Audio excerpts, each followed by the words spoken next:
Let your soul and spirit fly into mystic.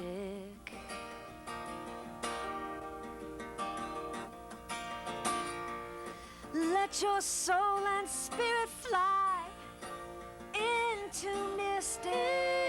Into mystic. Into mystic. Into mystic. Good evening and welcome back to Mystic Matters. We are the Greater Mystic Chamber of Commerce. Good evening, Tricia Walsh, your second show at Mystic Matters. I know, time just flies right by. I know. Good evening, Susette. We have a whole year to go. Oh, a whole year ahead of us, yes. Ahead of us to go. Exactly. And you know what, this evening? What? We have Dr. Jason Mancini. He is a senior researcher. That is a lot to say. Jason. It's a lot less than the title of the place I work. Which is Mashantucket Pequot Museum and Research Center. Yes. So welcome aboard. Thank you. Thank Nice you for to having have me. you here. So if you could, would you mind just telling us a little bit about what upcoming events and exhibits are going on right now at the museum? Sure. Well, let me just say first of all that the museum is entering its 15th year, and we're sort of looking forward to a year full of events. Wow. The museum itself is the largest Native American museum in the world.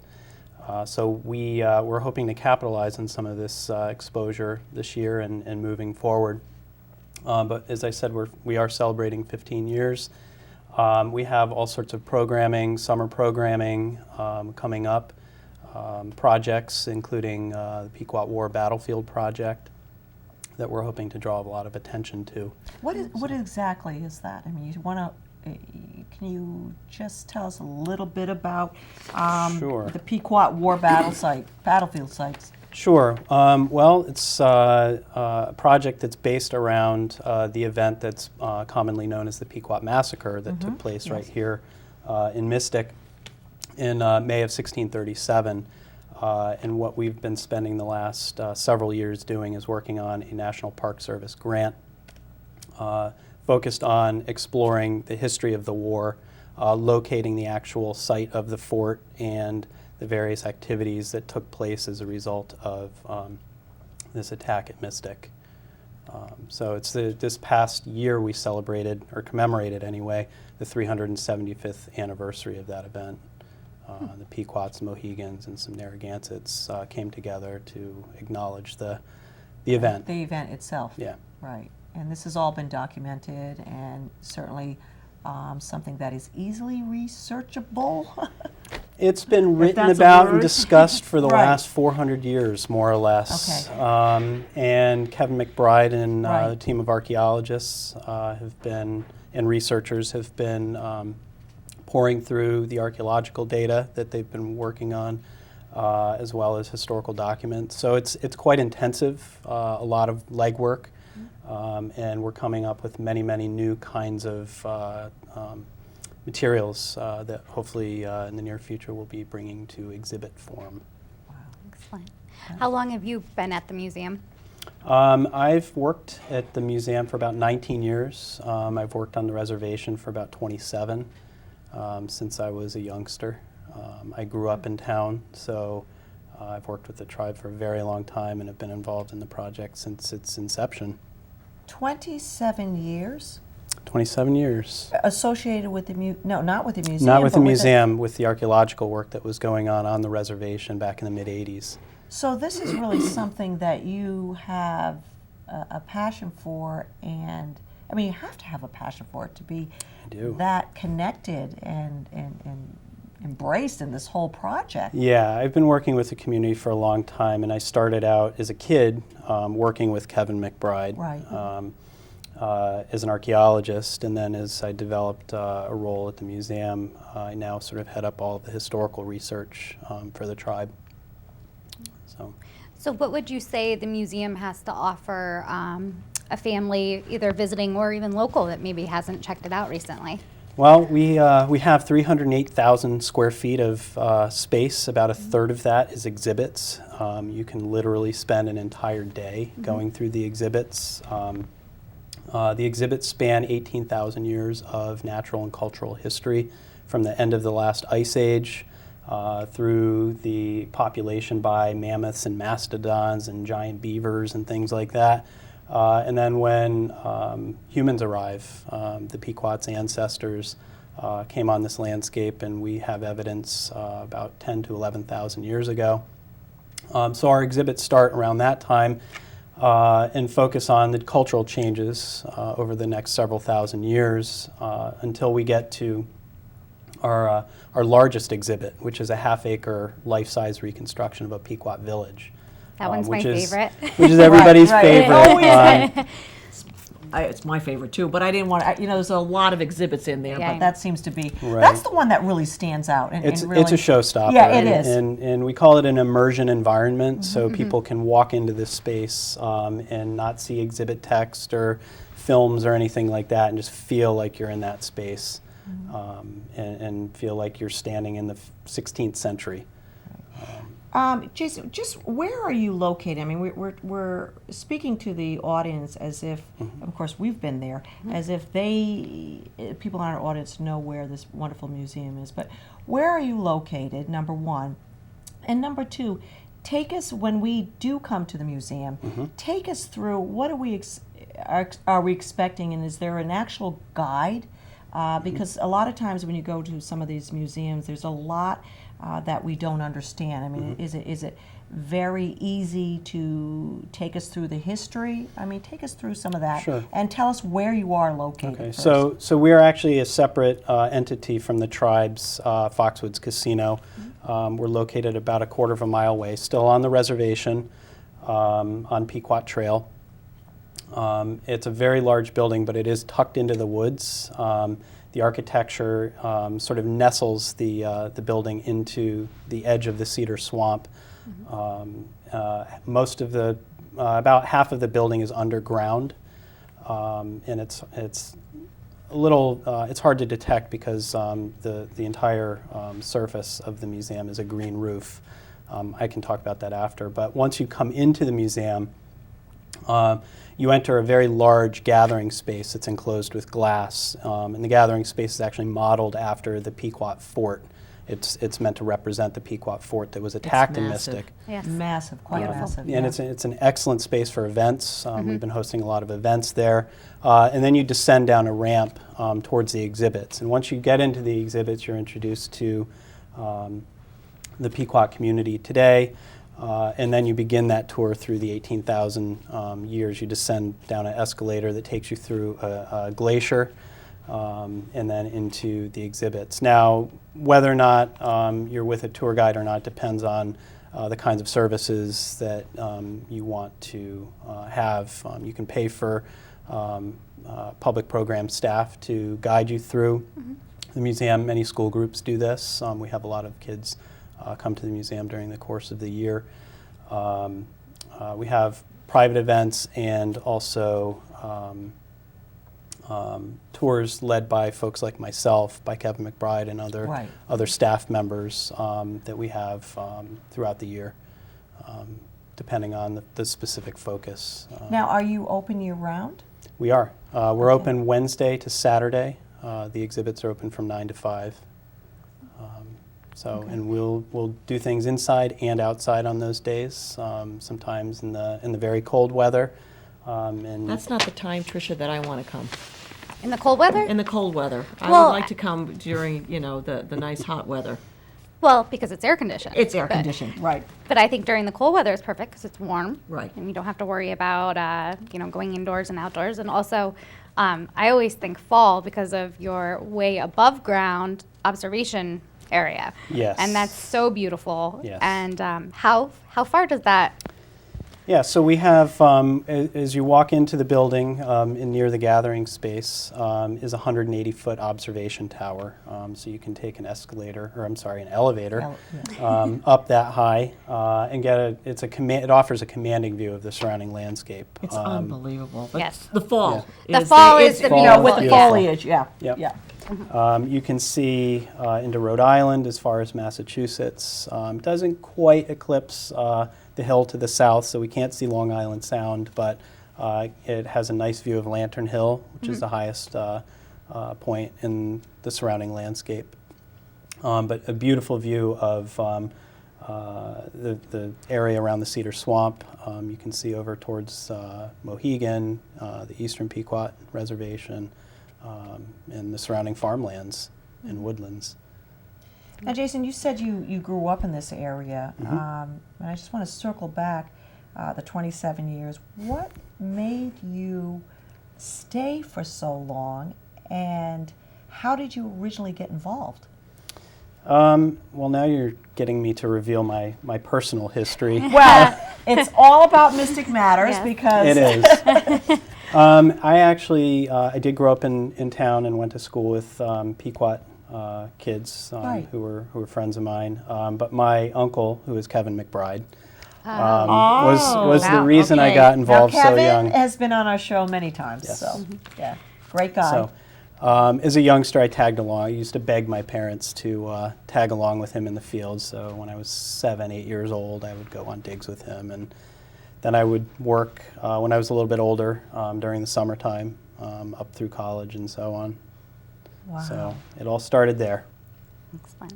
Now, you do something else besides for just the research at the museum as well, correct? Yep, I teach anthropology courses at the University of Connecticut and occasionally at Connecticut College, and I'm teaching at both schools right now. and you were actually. my professor. Yes, so that- We have to see how we circle back to Yes. the. Yes. All about All us. things connected. Yes, So you went on a couple of these digs with Kevin. many, yeah. Okay. Yep. What was your favorite find? Oh, wow. Or a couple of your favorite finds? And tell me a little bit about the history. You must have found out something about these. Well, I have to say, and I may upset you a little bit by saying Okay. that my favorite work was on Block Island. On Block And Island, okay. While my favorite location is Mystic, summers on Block Island I were want to very tell nice. you that Dr. Jason Mancini is very politically correct, especially with Tricia and I. yes, he loves I'm not it. sure I'll be welcome back, but Oh, absolutely, we want you back, and maybe you and Kevin. That would be a great that show. would be great. Yeah. So summers on Block Island were nice. We worked on a 17th century fort, Indian fort out there, a place called Fort Island, Okay. where a variety of not just the fortification, but wampum, which was an important object to Native people in this area, was being produced. Certainly, forts are sort of a big thing around here. We also have a fort that was located on the Pequot Reservation, so I spent a lot of time in many summers excavating what we call Mashantucket Fort. It was occupied during King Philip's War by the Pequot community in the 1670s. So that was a lot of fun spending time summers on that. But most of my work has been in southern New England and especially on the Pequot Reservation. So, Okay. yeah. All right. So what should we be keeping an eye out for? What's upcoming and exciting? Well, we have a variety of exhibits. We have new exhibits, a permanent exhibit at the Pequot Museum called Almost Vanished, which explores the Pequot community's relationship to its neighbors during the 18th and 19th centuries when the last piece of reservation was taken away and sold at public auction, and then the Pequot responses to that dispossession. So the exhibit focuses both on the community that remained at Mashantucket, but also the tribal members that left and where they went, including an Indian neighborhood that began to form in Westerly, Rhode Island, in the late 1800s. So we see Westerly, some Rhode in Island. Westerly, Rhode Island. Okay, that's the first that I've heard. Yeah, this is sort of Yeah, a new, this is new. a new part of our work and research and collaboration with the Pequot community. So not just the Pequot community, but the Narragansetts, the Montauks and Shinnecocks of Long Island, and the Wampanoags and Nipmucks of Massachusetts, members all lived in this westerly neighborhood where they formed a neighborhood. They had a church. They had a political organization called the American Indian Federation. and was quite a vibrant community in sort of the aftermath of this land loss. They found new ways of living.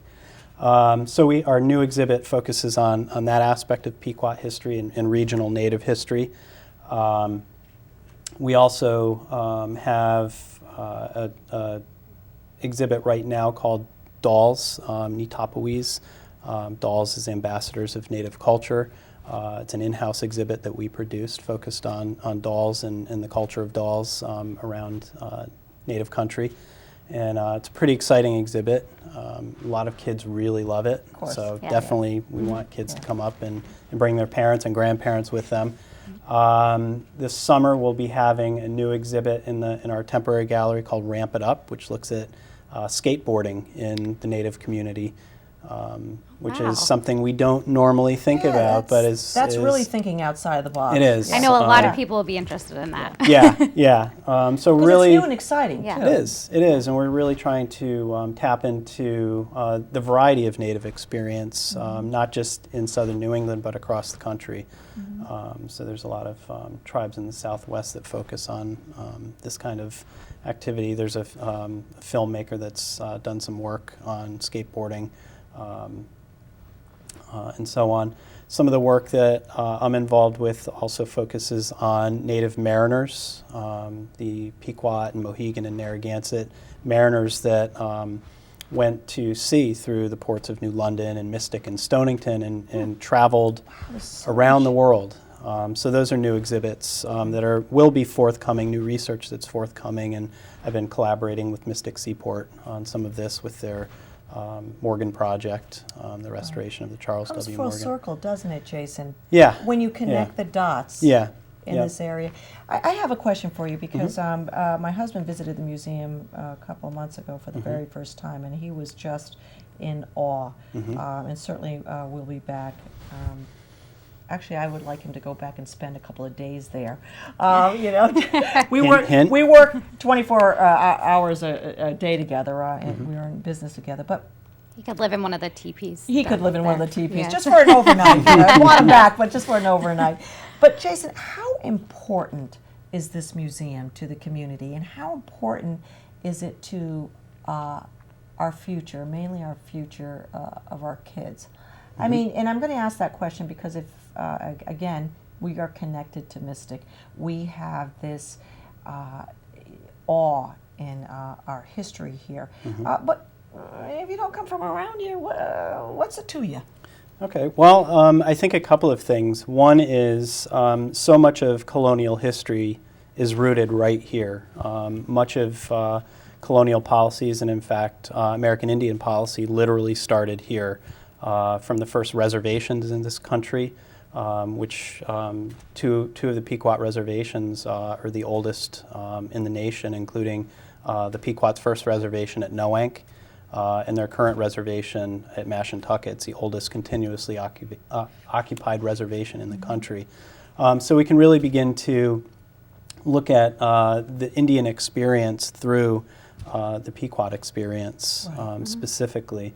The other thing that I think the Pequot Museum is so important for is our focus on race and diversity and understanding different cultures and the cultural experience, not just for Native people, but broadly in the United States. And that's one thing that we're going to be looking at as we move forward is focusing on the Pequot Museum as a center for race and diversity and ethnicity and those kinds of things. And we'll be looking to develop corporate-based programs offering cultural competency and diversity training and things like that. And how important, Tricia, for the young people?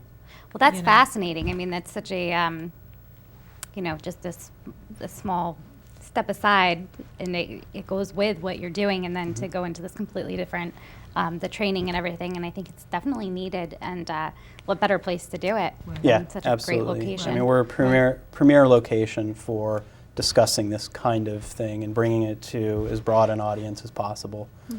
We talked about the roof. Oh, you tapped into that a Yes. little bit, and we wanted to circle Yeah. back. You said, well, the green roof, but we have to get back to Yeah, that. thank you for reminding me. The green roof is, it covers all of our permanent exhibits. and is about 60,000 square feet of green roof. It's one of the largest in the region, and we actually won an award for it from Recently? a national in 2006. Okay, yeah. From the organization called Green Roofs for Healthy Cities. So we've been recognized as a premier institution for our green roof. We'll be promoting that to architectural, landscape design, and environmental organizations, people who are interested in this kind of thing.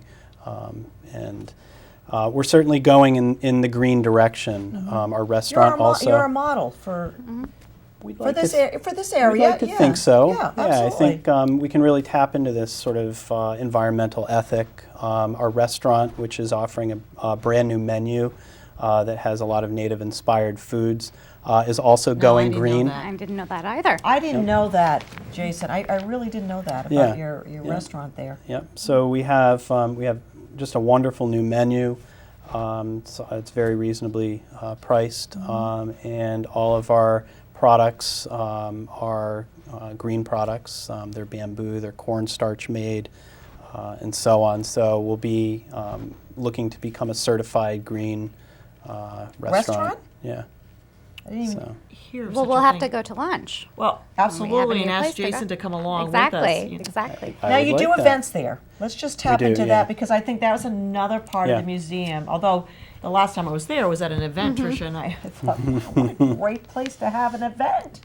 The room is just, I could barely concentrate on the speakers because where they put the podium, I mean, just this The glass, stars, just yep. to look up Yeah. at the sky. So you have events there. Is it just is it weddings? I mean, what kind of events are you talking about? Well, we have a number of different kinds of events, depending on the spaces that we have. How Weddings. many people can fit there? We had an event this capacity? past year that hosted about 800 people. Wow. And you Okay. had plenty of parking. We Yeah. have Plenty lots of parking. Right. So we have conferences. Weddings are becoming increasingly popular, whether they're in the gathering space or on the green roof, which are, there's wonderful flower gardens there. Right. It's sort of quite beautiful. We have an atrium too that people like to get married in. It's very light and bright. Different types of stone enclosing it. We have proms. We have corporate events. In our auditorium, we have ballets and other kinds of productions. I've been to the ballet there, and it was just a really neat experience. Two different never combined culture. Did not know this. Yeah, so we're really sort of trying to expand our events. It's just an exceptional space for many, many different kinds of events, private, corporate, public events. We have lots of, as I mentioned, conferences, but also powwows, which are sort of annual dance events that are taking place. We have an educational powwow in the summertime, so definitely stay tuned for that. Yep. An educational powwow. Okay, there's a couple of things that we need to do, Tricia. Well, I Lunch. believe you do that every year, right? The We educational- do, Yep. we do, yep. I think that's coming up in August, and I hope I'm not going to get in trouble for misspeaking, so you have to pay attention to Okay. our That's part- calendar maybe- of events. Maybe that's part of the, and also that's great with the 15-year Right, so, anniversary yep. programming. And we have as well. cultural survival bazaar coming up as well in August to mark, commemorate our 15 years and so on. So the future for this museum, Mm-hmm. what would you like to see in the next 5 years with this museum? Where do you want to see it go? Well, certainly More exhibits or? new, fresh exhibits that focus on, we might see things like Indians in sports. We might see something to do with wampum, which was so important to the Indian nations in this region and beyond. We'll see a continuation of an updating of the permanent exhibits, including the Indian Mariners project that I've been working on. We're currently updating That's some other. interesting, Tricia. The Mariners are tying the Indians to the sea. That is very interesting. Yeah. I didn't realize that. You Yeah. always think of Well, I think Land. you think of, well, and you also, when you think of you're thinking of these huge ships, but I mean, Right. you're talking about Obviously something much smaller though, but still Yeah. it was Yeah, pushing well, their way of life. my summer is going to be pretty busy with travels to Hawaii and Alaska and Australia and New Zealand. That is a very difficult life, Wow, Jason. you Yeah. are very lucky. I know, and I've had many, many I'm offers. going to consider Jason a friend. We're going okay? to take Mystic Matters on the road. On the road. Yep. This is yep. very interesting, Jason. Well, I'm Very hoping interesting. to stream in Skype some of these travels into the museum for members and guests to sort of follow me around this summer in springtime. And again, moving forward, we're looking to expand our events. We are looking to develop institutional relationships with the local universities and colleges. Fantastic. I think the future's bright. We have a lot of opportunity ahead of us. Well, I see 27 years turning into 35 years and possibly 40 100 years. years. But Jason, you're doing such great work. Yeah. And it's so thank you. important, not only to our community, but also to those who visit and the future of our children. So continue to do this great work because it's exciting. I know I could listen to you talk, so maybe we could be part of that Skype. Yes.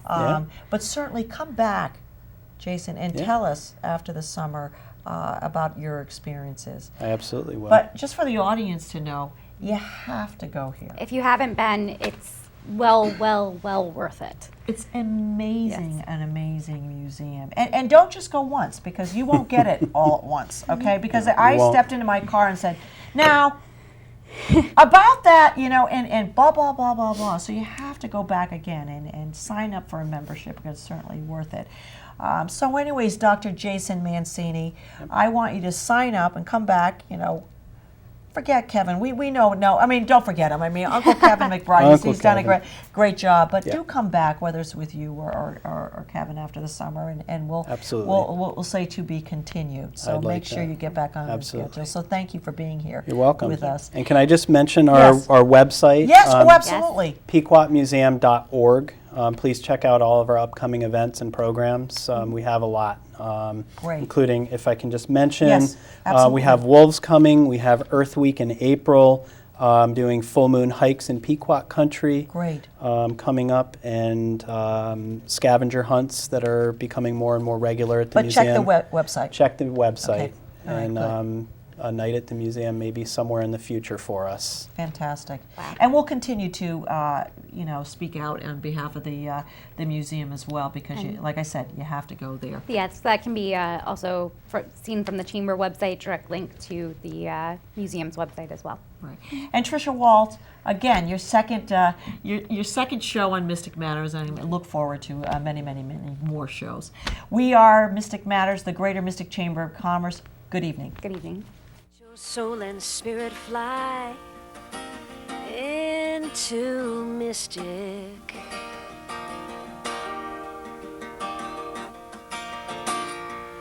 Let your soul and spirit fly into mystic. Into mystic. Into mystic.